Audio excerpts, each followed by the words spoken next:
Yet again, terrorism strikes Samaria. Just yesterday, a Jewish man was driving down the road when a Palestinian Arab vehicle with forged Israeli license plates pulled up and opened fire on him, murdering him. One of the greatest rabbis of the generation here in Israel just passed away, and I'm going to go through an article proving how you absolutely cannot trust the mainstream media. I'm Justin, and this is the Israel Guys.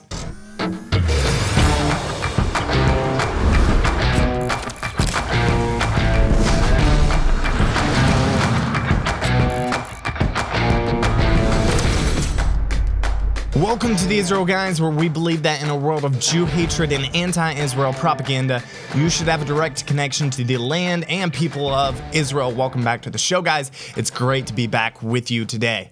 So there is some breaking news here from Judea and Samaria. Unfortunately, there was yet another horrific terror attack that took place just yesterday.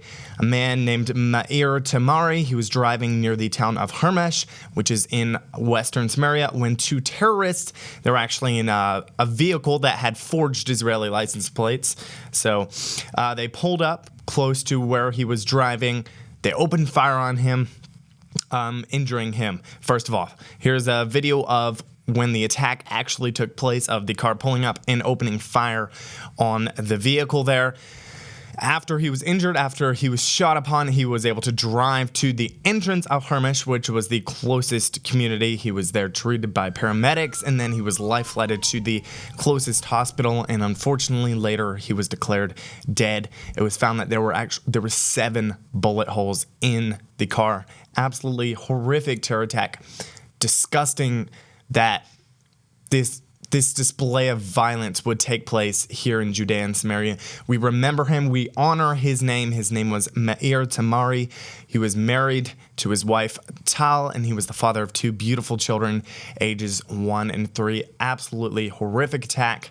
Just today, he would have celebrated his 32nd birthday, but his life was cut short by a disgusting Palestinian Arab terrorist. Absolutely sickening that something like this would happen. Also, he was the stepson of Esther Horgan. You guys might remember the horrific terror attack that took place a few years ago, where the mother of 6 was brutally murdered. She was out jogging in a forest close to her home, and a terrorist came upon her and murdered her there. Yossi Dagan, the head of the Samaria Regional Council, he said in response to the shooting attack, he said this, quote, "This is very difficult news. Our heart breaks together with that of the entire family, the town, and the entire nation of Israel. It hurts so much to say this now, but we all understand. The writing was on the wall. We could have prevented this terror attack. This terror attack occurred just meters from a checkpoint, which, if it were active, this terror attack would have been prevented. We begged that the checkpoint be reopened. We warned that we would pay in blood, and we were not answered. If the government of Israel had not caved to international pressure and removed the security checkpoints, including this checkpoint, Meir would still be here with us today. And this evening, he would once again laugh and play with his little children and his wife Tal. I demand now that the security checkpoints be reinstated. If soldiers had stopped the terrorist at a checkpoint which still exists but is unmanned, Meir would still be with us today." Guys, there's a ton of talk in the mainstream media, in the international community, about checkpoints. Checkpoints are apartheid. They're profiling Palestinians. They're stopping Palestinians and inhumanely searching their vehicles. You know why? You know why they are checking Palestinian vehicles? You know why? Because of incidents like this, because of Meir, because of these horrific terror attacks. That is why. Yossi Dagan is absolutely right. This terror attack could have been prevented if the checkpoints were manned, if they had caught him, if they had caught the terrorist vehicle, they had forged Israeli license plates. If they had caught him at a checkpoint, this could have been prevented. So, international community, stop pressuring Israel to close down the checkpoints. Support Israel in their right to defend themselves. That's what checkpoints are. It's defense. They're not profiling innocent Palestinians. They're not trying to dehumanize the Palestinians. They're checking these. They're manning these checkpoints so they can prevent terror attacks like these.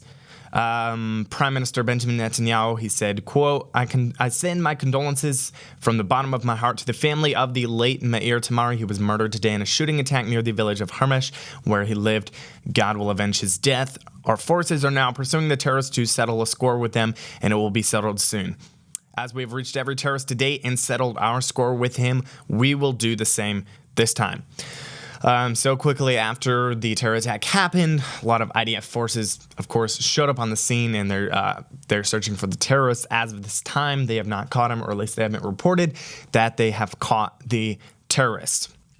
The IDF said in a statement on Twitter, they said, quote, following the initial report, an Israeli civilian who was injured by live fire arrived at the entrance of the community of Hermesh. A short while ago, the civilian received initial medical treatment at the scene and was later evacuated to a hospital. IDF soldiers began pursuing the terrorists, and checkpoints have been set up in the area. So he's still at large. Or the terrorists, there was 2 terrorists in the vehicle. They're still at large as of this time.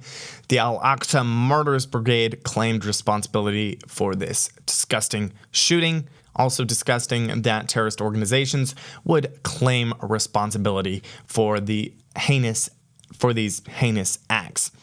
Guys, there is something that you can actually do to help Meir's family. I'm going to tell you about that right now. Yesterday, in Israel's biblical heartland, a light was extinguished.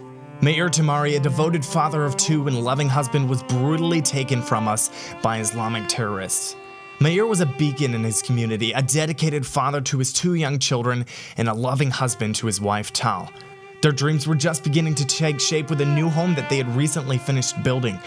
But yesterday, their world was shattered. While simply driving home from work, Meir was shot dead by Arab terrorists, and today, Tal is left alone, a widow with 2 young children to care for. Their provider, their protector, their beloved Meir is gone. Friends, right now, Israel 365 needs your help to provide the support that Meir can no longer give. You can ensure that Tal and her children have the financial security they need to navigate this tragic time. Your donation is more than just money. It's a message of love and solidarity. It's a promise that even in the darkest times, we stand together. Please give generously. Help Israel 365 reach their goal of $100,000 to support Meir's widow and her 2 beautiful young children for years to come. Let's show Tal and her children that they are not alone, that the nations of the world are standing together with them. Thank you for standing with the people of Israel. Thank you for comforting the people of Israel. Isaiah 40 verse 1 says, comfort, yes, comfort my people Israel. Together, we can make a difference. Together, we can bring a little bit of light back into their lives. Donate today by clicking the link in the description below. So, in some other news, Rabbi Gershon Edelstein just passed away at the age of 100. He was the leading rabbinic figure in the Lithuanian, the non-Hasidic Haredi community here in Israel. He was the head of the Ponevez Yeshiva in Bnei Brak, just a spiritual giant here in Israel. Rabbi Edelstein was hospitalized over Shavuot due to a cardiac event and unfortunately passed away Tuesday morning following a sudden and rapid deterioration of his condition. What is crazy is more than 100,000 people attended his funeral, so a very popular, renowned rabbi. Prime Minister Benjamin Netanyahu said, quote, today the world of Torah, along with the entire people of Israel, has lost a wise and renowned leader. The president of the Council of Torah Sages and head of the Ponevez Yeshiva, Rabbi Gershon Edelstein, whose entire life was holiness. I mourn his passing and send my most heartfelt condolences to the members of his family. As I said before, just a spiritual giant of the generation. He was also said to be one of the greatest rabbis of the entire generation. Guys, before we move on, make sure to subscribe if you enjoy our content. Also, hit the little like button and share our content with as many people as possible so we can reach millions with the truth of what is actually happening here in the land of Israel. And also, make sure to check us out on our other social media platforms on Facebook, Twitter, Instagram. We would very much appreciate it if you would go give us a follow there. Thank you. So I saw this article on JNS, Jewish News Syndicate, great news outlet here in Israel. It's about the Palestinian Health Ministry and how the Washington Post and other mainstream news outlets are quoting the Palestinian Health Ministry as a credible source. So is the Palestinian Health Ministry a credible source? I'm going to go through that right here. So you probably see a lot of mainstream news articles quoting Palestinian health officials or the Palestinian Health Ministry.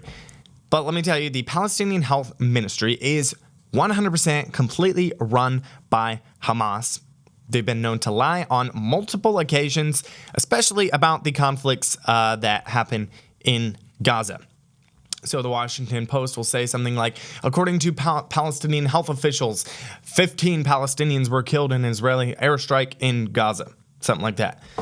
So it's run by a terrorist organization, yet lots of news outlets, including the Washington Post, use it as a credible source, and they quote it all the time. This is from the JNS article. I'm going to read from it. It says, in a news report on an IDF counter-terrorist operation, the Washington Post treated a terrorist-linked entity as a credible source. While ostensibly talking about IDF strikes aimed at taking out leaders of Palestinian Islamic Jihad, a Gaza-based terror group, the article uncritically quoted casualty claims by Palestinian health officials. Later, the Post noted that, quote, 4 women and 4 children were among those killed in the morning strikes, according to a Palestinian health ministry. This is also from the article. Continue reading. They said, in a July 7th, 2021 report for the Jerusalem Center for Public Affairs entitled The Media in the 2021 Gaza War, Middle East analyst Lenny Ben David noted that a, quote, Hamas government body, the health ministry, was a primary source for international media outlets on the number of Gaza's dead and wounded in that conflict.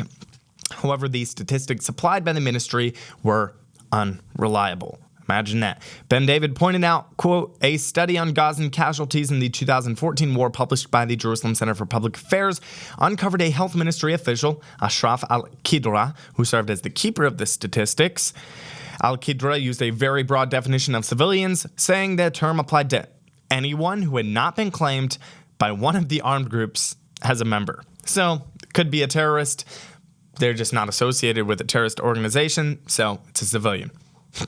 Very stupid. Of course, the Palestinian health minister, of course, they're going to lie. They've admitted, one time they admitted to Al Jazeera that they believed in, quote, deceiving the public for propaganda purposes. So, as I just proved, the Palestinian Health Ministry is run by a terrorist organization. We absolutely cannot trust a terrorist organization, at least so you would think. Common sense, do not trust terrorist organizations. So why are mainstream news outlets, especially the Washington Post, using them as a credible source? I think that's the question we need to ask. Jonathan Schkanzer of the Foundation for Defense of Democracies, a Washington, D.C. based think tank, said, quote, if you are a journalist citing Ministry of Health statistics out of Gaza, you might want to take some time off and reconsider your professional standards for sources. And then JNS said, quote, regrettably, the Post isn't interested in taking time off from misleading readers. The newspaper's story on the counter-terrorist operation came complete with a pull quote from Ismail Haniyeh, a top Hamas operative, which called terrorism resistance. They quoted him saying that. Absolutely horrible. The article went on to say, worse still, the Post continued its own well-worn habit of supplying misleading casualty statistics, claiming that, quote, this year has been one of the deadliest in recent memory for Israelis and Palestinians in the West Bank. The paper asserted that, quote, since January, at least 95 casualties have been killed by Israeli security forces or settlers, whereas only 17 Israelis and 1 foreign national have been killed by Palestinians. That sounds horrible, right? There's just one thing they're missing. The majority of the Palestinians, of those 95 Palestinians who were killed, were either killed in the act of committing a terror attack. Of these 17 terror attacks against innocent Israeli civilians, they were either killed in the act or they were killed in an opening fire on the IDF when the IDF went into Arab towns to arrest terrorists. The terrorists would open fire on the IDF, there would be a gun battle, and a lot of times the terrorists would get killed, or sadly, a few times innocent Palestinians would get caught in the crossfire and were killed either by Palestinians or possibly by IDF fire. I'm not going to go through this whole article. We don't have time, but I would encourage you guys to check it out. It's a great article exposing the Washington Post for who they truly are. You can check out the article. It will be in the description below. But I just want to show you guys this article because I think it proves very well. I don't know, you may have known already, but it proves even greater that you absolutely cannot trust the mainstream media, especially when it comes to Israel. Guys, make sure to check out the campaign for Meir's family. Support his family who are grieving in this horrible time. Make sure to subscribe and get the conversation going down below. And as always, tune out the fake news and tune in to what is actually happening here in the land of Israel. We'll be back every Monday through Friday with your direct connection to the land and people of Israel.